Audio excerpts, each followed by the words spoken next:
Bien, tal como les habíamos anunciado, esta noche está aquí en el programa Jorge Morante Figari. Él es ya oficialmente candidato, doctor Morante, ¿o todavía?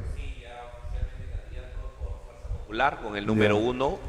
Ya se dieron las elecciones internas dentro del partido y yo he salido con el número uno por Fuerza Popular. Ciertamente falta aún la inscripción en el Jurado Nacional de Elecciones, pero no creo que haya ningún problema. Toda mi documentación y mi tema está totalmente en orden, ¿no? Bueno, yo decía al iniciar este programa que la verdad es que he contado con los dedos en la mano los candidatos que, digamos, tienen perfil para un cargo como este, tan importante como el de ser congresista, ¿no? Yo rescato a 3, 4, bueno, 3. La verdad es que no hay más. No hay más que den la talla. A ver, uno es Jorge Morante, y no es porque esté acá, sino que a Jorge Morante de alguna manera se le reconoce su coraje, el coraje que tuvo de enfrentarse a la corrupción que hubo en el gobierno de Vázquez, sobre todo en el tema del alcantarillado, y en un caso específico que él denunció fue el tema de los créditos agrarios, si no me equivoco. Así es, así es. Luego, ¿quién más? Está Fernando, que ha sido gobernador de la región.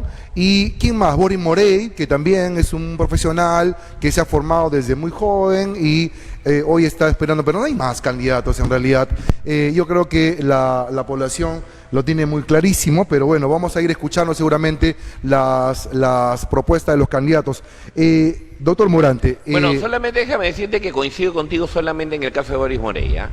En el caso de Boris Morey. Ajá. Bueno, en el caso de Fernando Meléndez, tú has trabajado con él. No sé cuál es la falta de coincidencia, Bueno, pero bueno, hablemos hoy de tu candidatura. Entiendo que tienes una agenda, como decíamos, realista para el año y medio en el cual aspiras a representar a Loreto en el Congreso de la República. Bien, mira, Darwin, en términos reales y claros, ese es un congreso muy corto. Sí, pues. Es un congreso muy corto que se va a tener que encargar de dos cosas esencialmente. Uno, los aspectos de orden nacional, que son los aspectos vinculados a lo que es la reforma política, donde seguramente se va a incluir la bicameralidad y una serie de temas más, ¿no?, que van más vinculados a reformas constitucionales, sobre lo cual yo en lo particular estoy totalmente de acuerdo con la bicameralidad. Ya. ¿No? Yo estoy totalmente de acuerdo con la bicameralidad. Yo recuerdo desde niño yo he estado pues vinculado siempre al sector político, desde mi padre, que fue miembro del Partido Popular Cristiano, fue regidor de Lima Metropolitana por el Partido Popular Cristiano, y toda la gente vinculada a él eran pues diferentes diputados o senadores en esa oportunidad. Yo he visitado varias veces el Congreso, ambas cámaras, ¿no? Ya. Y yo creo que efectivamente un Congreso requiere una bicameralidad. ¿Va a haber tiempo para eso, doctor? Sé que tal vez a veces para mucha gente no puede ser muy popular, pero no necesariamente lo popular es realmente lo correcto, ¿no? Pero yo creo que sí es importante una bicameralidad. Ciertamente, yo también recuerdo en mis clases de Derecho Constitucional en la universidad, en esa época, antes del 5 de abril, antes de todo esto, se discutía en su oportunidad la necesidad de ir a una Cámara única, ¿no?, y reducir el Senado, ¿no?, eliminar el Senado. Yo me acuerdo en esa época había una discusión muy fuerte, te hablo del año 90, 91, ¿no? Y te digo porque yo tuve como profesor de Derecho Constitucional a Valentín Paniagua, ¿no? Ya. A mi tío. ¿no? A tu tío, ¿no? A Valentín Paniagua, a Jorge Power Manchego Muñoz, también a Carlos Ferrero Costa, ¿no? Y se hablaba mucho sobre el tema de que si era conveniente o no mantener el sistema bicameral o unicameral. Creo que en realidad el sistema unicameral de una u otra manera ha funcionado.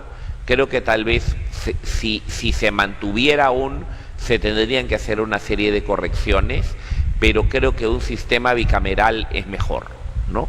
Es mejor porque nos permite un mayor nivel de reflexión. Ciertamente también es verdad de que se requiere a veces la posibilidad de hacer normas que sean con mucha celeridad. Y te lo digo ¿por qué? Porque yo que he trabajado en el Congreso durante estos 3 años, las normas realmente demoran demasiado en salir, ¿no? Demoran demasiado, incluso siendo un Congreso unicameral. ¿Por qué? Porque la gente cree que las normas salen de un momento a otro y eso no es así. Las normas tienen un proceso de maduración y de elaboración y de tramitación muy largo, ¿no? Como por ejemplo, ¿no? Como hablábamos el otro día, llegan a comisiones, de comisiones se van a los diferentes sectores que pueden ser afectados, se esperan sus opiniones de cada uno de ellos, recibidas las opiniones de cada uno de estos sectores se elabora un dictamen, ese dictamen se debate en la comisión y luego de ser debatido en la comisión se lleva al pleno y evidentemente pues al haber 22 comisiones pues al pleno llega de todos lados y de todo y obviamente tienes que esperar en la cola en el pleno para que se pueda ver, ¿no?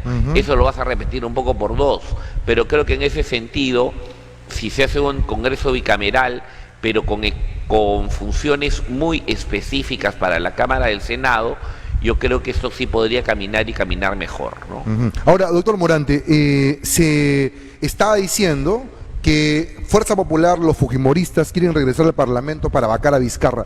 ¿Eso es verdad? No. No, o sea, si Vizcarra algún día es vacado, se vacará solo, o sea, de plano, de hecho, el señor, para mí en lo particular, y te lo digo, en lo personal, ¿no? Yo creo que está en causal de vacancia, ¿no? En lo particular. O sea, ¿es real las voces que dicen que ustedes están con esa consigna?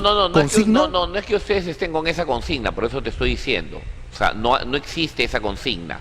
Lo que yo te estoy diciendo es lo que piensa Jorge Morante.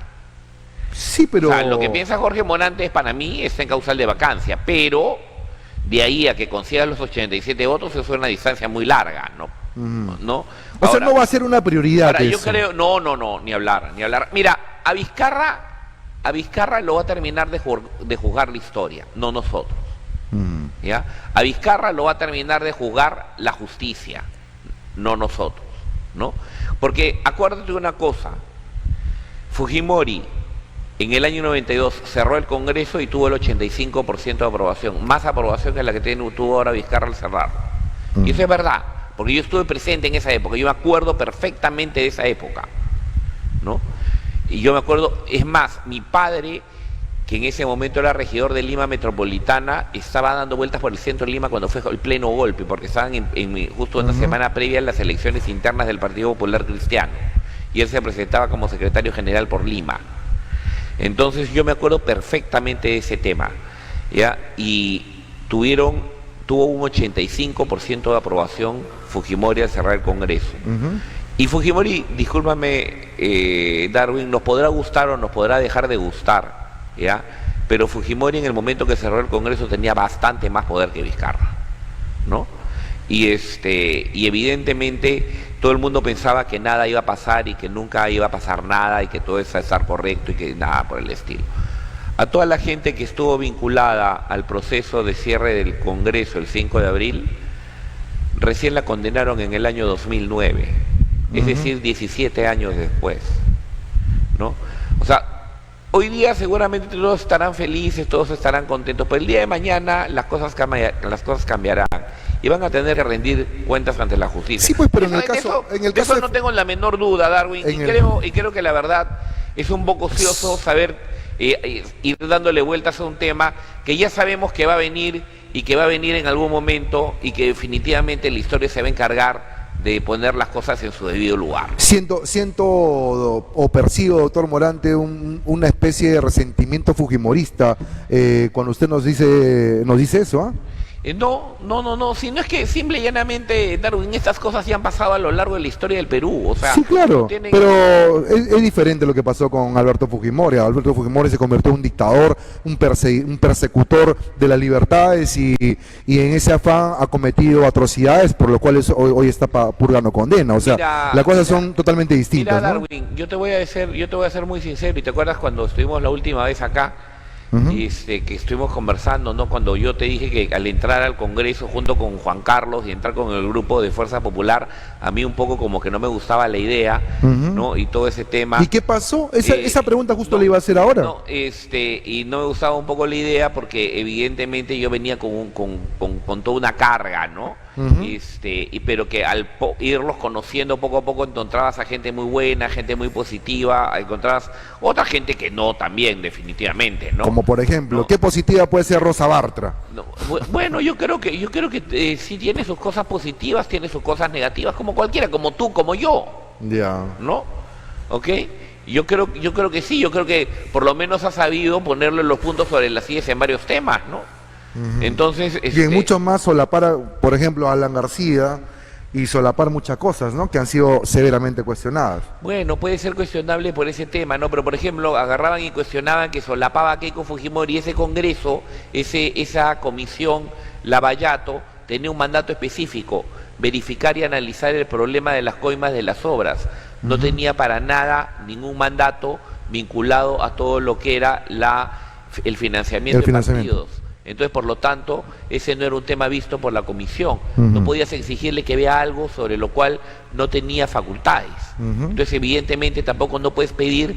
O sea, yo entiendo que para los medios es pues bien fácil levantar un tema, ¿no? Y darle, y repetirlo, y evidentemente la gente se lo cree. Pero pues, si tú estás facultado para una cosa, tú tienes que hacer aquello para lo que estás facultado, no puedes exceder tus facultades. Bueno, y hablando de para lo que usted ha venido, doctor Morante, acá al programa, ¿qué agenda le está planteando usted a los electores loretanos en esta campaña? Como te decía desde un principio, o sea, van a haber básicamente dos temas de carácter nacional, que ya más o menos los hemos derivado un poco, y los temas de carácter regional que evidentemente cada congresista de su región va a llevar al Parlamento para ver los temas justamente que requieren sus diferentes regiones, si hablan de Loreto, de Cusco, de Tacna, de Puno, de donde sea, ¿no?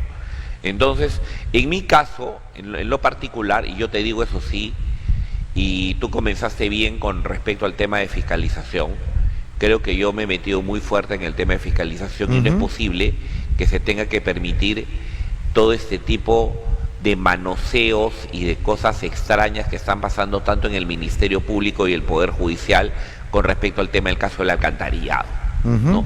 O sea, yo voy a fiscalizar violentamente, y eso sí te lo digo, violenta y ardorosamente, el tema del alcantarillado desde el Congreso.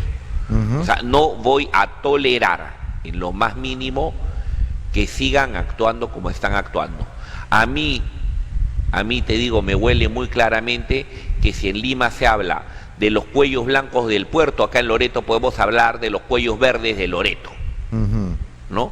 O sea, simple y llanamente a nivel judicial y a nivel fiscal están habiendo unas danzas ahí para librar a los delincuentes que tanto daño nos han causado, ¿no? Lo mismo con respecto al tema de los créditos agrarios y lo mismo con respecto a cualquier otro factor vinculado a la corrupción de distintas autoridades, tanto pasadas como actuales. Mira, doctor Jorge Morante, acá justamente estamos en una coyuntura, como usted seguramente lo percibe a diario, de una especie de convulsión. Se está generando un caldo de cultivo terrible debido a la pésima performance que van demostrando las autoridades en el primer año de gobierno. Pasa en los municipios, tenemos un alcalde que está en este momento privado de su libertad, tenemos un alcalde provincial que no solamente recibe protesta externa, sino protesta interna, protesta de sus trabajadores, que a tal punto que han anunciado que van a impulsar su revocatoria. El gobierno regional no es la excepción y hace falta urgentemente que alguna instancia, ya sea el Parlamento, se ponga a revisar cómo están manejando la plata de todas estas autoridades. Darwin, creo que a ti te consta bastante bien que yo sé fiscalizar, ¿no? Creo claro. que te consta. O sea, creo que te consta porque tú has visto lo que yo he hecho, ¿no? Así es. ¿No? O sea, y es más, incluso tú en algún momento has revisado cosas de las que yo he hecho antes de que salga, ¿no? ¿Ok? Entonces, evidentemente te consta que sí lo sé hacer, ¿no? Es decir, voy a entrar a pelear sobre esos temas. Ojalá me dé el tiempo necesario, ¿no? Pero evidentemente vamos a entrar a fiscalizar. Vamos a entrar a fiscalizar y a fiscalizar duramente. Yo he sido funcionario público en la gestión de Robinson Rivadeneira, ¿no? He sido funcionario público en el PEDIC, ciertamente en la OPIP también, ¿no? Y tú sabes muy bien cómo terminó eso, ¿no? ¿Ya? pero evidentemente no voy a entrar a debatir contigo sobre el tema de Fernando Meléndez o no, porque tú sabes muy bien cuál es mi posición al respecto, y yo sé cuál es la tuya, ¿no? Entonces, pero yo no me he llevado nunca ni un sol de ningún sitio en los cuales he trabajado, por eso es que no he tenido ningún tipo de proceso, ¿no? Y evidentemente, Darwin, aquí yo voy a entrar a fiscalizar duramente estos temas. Otro factor que para mí es importantísimo, Darwin, importantísimo y fundamental, es el pago de la deuda social. El pago de la deuda social en Loreto es indispensable. De acuerdo a lo que tiene planificado el gobierno central, la deuda social se termina de pagar en 105 años, ¿no? Y en 105 años, hermano, ya que aparece AFP, ¿no? De acuerdo a los criterios que tienen las AFP, eso no es posible, ¿no? Entonces, nosotros, incluso te digo, desde el despacho de Juan Carlos del Águila en su oportunidad, presentamos un proyecto para el pago de la deuda social que ingresó al Congreso, que salió de la bancada con opinión favorable, entró a la mesa del Congreso, se remitió a la Comisión de Economía del Congreso para que se debata, y bueno, vino el cierre del Congreso y ya no se pudo ver. Pero ese es un tema que tenemos que retomar, porque ese es un tema que va a generar el pago de la deuda social íntegra de los trabajadores de Loreto en menos de 9 meses. Y eso yo creo que es importantísimo, porque le va a generar un enorme dinamismo a la economía de la región, va a hacer que se respeten los derechos de los trabajadores que se dieron a lo largo de tantos años y que el Estado no ha cumplido. Y evidentemente el dinero está ahí y el dinero se puede utilizar. Y es decir, nosotros no podemos permitir que a nuestros trabajadores de la región Loreto se les siga maltratando como se les ha maltratado, sobre todo cuando nuestros principales ingresos, como canon petrolero y otros ingresos más, han sido reducidos sustancialmente, y siendo la región en realidad más olvidada de todas y la más aislada de todas de este país. Así que nosotros vamos a exigir y vamos a pelear mucho por ese tema. Tenemos calculado más o menos que para pago de deuda social estaríamos en alrededor de entre 500 y 600 millones de soles, que en menos de 9 meses irían directo a los bolsillos de los acreedores de estos conceptos en la región Loreto. ¿Y eso qué va a pasar? Si a tú, un profesor, si tú a un médico, a alguien del Ministerio de Salud, si a algún trabajador público le pagas su deuda social de golpe, le pones de frente en el bolsillo 40, 50 mil, 60 mil o hasta 100 mil soles en muchos casos, o 150 mil soles en algunos otros, ¿esa gente qué va a hacer? Primero, seguramente va a terminar de pagar el prestamista con el cual está viviendo, del cual lo está viviendo, ¿no? Y se va a poder ver por fin libre de todo ese tipo de cargas. Y segundo, lo que va a poder hacer es poner un negocio, poder poner algo que le permita incrementar sus ingresos, incrementar todo lo que viene a ser su dinámica económica. Y eso nosotros creemos que es muy favorable para la región, porque le va a dar realmente movimiento y capacidad productiva. Bueno, entonces, una prioridad que usted me está diciendo con más claridad y que está desarrollando la propuesta es impulsar que se pague la deuda social a los trabajadores. La deuda social completa en menos de un año para la región Loreto, a diferencia de todo el país. De acuerdo. Y otro tema, que también es el que hablamos la vez pasada, es no condonar la deuda a los trabajadores, a los agricultores, no ponerlo como una condonación, sino como un acuerdo resarcitorio. ¿Qué cosa es un acuerdo resarcitorio? Una reparación al campesino. Y una reparación, ¿por qué? Porque a ese campesino se le ha dañado con la delincuencia que ha habido con el manejo de los créditos agrarios y las estafas que les han dado a los pobres campesinos con eso, y esos montos, como una forma de resarcir el daño que se les ha ocasionado, sería simple y llanamente eliminar esa deuda, porque tú y yo sabemos muy bien que gran parte de esa deuda, por no decirte el 90% de esa deuda, ha sido simple y llanamente robada por malos funcionarios de las anteriores gestiones del gobierno regional. Y eso no lo podemos permitir. No podemos permitir que nuestro hombre del campo siga siendo esclavo, ¿no? Siga siendo esclavo del político de turno que venga a ofrecerle nuevamente un crédito agrario, pero nuevamente poner en riesgo su capacidad de vida, su capacidad de sostenimiento, con las garantías de sus tierras que están a punto de perderlas. Y es más, en muchos casos ya les han hasta iniciado procesos para quitarle sus tierras. Y eso no es posible, porque ese es su único medio de vida.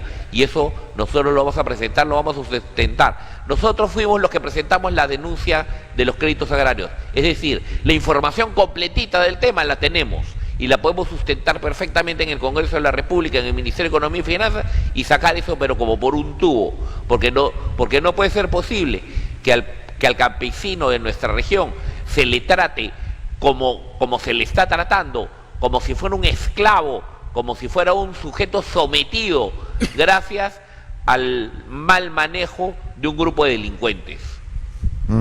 Bien, doctor Morante, el tiempo nos ha ganado, ya son casi las 11 de la noche. Le agradecemos muchísimo por estar aquí en el programa y por plantear su agenda en esta campaña que ya se ha iniciado con el anuncio de quiénes serán los candidatos al Congreso de la República. ¿Cuándo se va a inscribir, doctor Morante? ¿Ya está en ese proceso? Estamos en ese proceso. Yo el día de hoy acabo de entregar ya en Lima mi documento de ficha de inscripción que remite el Jurado Nacional de Elecciones. Entiendo que en los próximos días está llegando ya el personero legal acá a la ciudad de Iquitos para poder hacer la inscripción formal ante el Jurado Electoral Especial de aquí de Iquitos. Entiendo que está viniendo hacia el 15, 16 más o menos. De acuerdo, doctor Morante. Muchas gracias por estar aquí en Destapes y esperamos tenerlo en una próxima oportunidad. Muchísimas gracias a ti, Darwin, y es más, me encantaría volver a estar aquí, debatir, ¿no? Y tal vez poder recibir así las llamadas de la gente para saber un poco cuál es su posición y poder debatir también con la gente. Hay gente que podrá estar a favor de uno, hay gente que podrá estar en contra, pero yo los invito que este 26 de enero marquen la K y escriban el número 1, voten por Jorge Morante, que saben que definitivamente los representaré, porque si es que hay algo que puedo demostrar es tener coraje para poder sacar las cosas adelante. Bien, muchas gracias, doctor Morante. Son las 11 en punto y a esta hora queremos informarles que en la calle Fanning, en la panadería Pir, se está registrando un incendio, según